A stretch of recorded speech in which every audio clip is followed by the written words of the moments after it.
வணக்கம், welcome to சுவை 6. இன்றைக்கி என்ன பார்க்க போகிறோம்னா என்னோட லேட்டஸ்ட் ரெசிபீஸ் பார்க்க போகிறோங்க. இது பார்த்திங்கன்னா சொரக்காய் பருப்பு குழம்பு சாம்பார் சூப்பராக இருக்குங்க. சொரக்காய் பருப்பு சாம்பார், பருப்பும் சொரக்காயின்னு நாங்கள் சொல்லுவோம். இது பார்த்திங்கன்னா உப்புமா, ரவா உப்புமா வெஜிடபிள் சேர்த்து, அதுவும் சூப்பராக இருக்குங்க. அதுக்கப்புறம் கத்திரிக்காய் தக்காளி கடைசலுங்க. இது கொஞ்சம் பருப்பு, பாசி பருப்பு சேர்த்து கடைஞ்சா அருமையாக இருந்ததுங்க. இட்லி தோசைக்குமே நல்லாயிருக்கும்.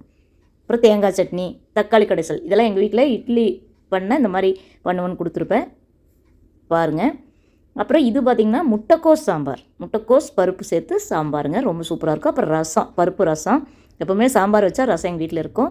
அப்புறம் பார்த்திங்கன்னா புடலங்காய் பொரியல், ரொம்ப சூப்பராக இருக்குங்க. இந்த மாதிரி லேட்டஸ்ட்டாக ரெசிபீஸ் கொடுத்துருக்குறேன். என்னோடய பழைய வீடியோவும் பாருங்கள். இந்த மாதிரி சூப்பரான ரெசிபீஸ் கொடுத்துருக்குறேங்க. இது புடலங்காய் பொரியலுங்க.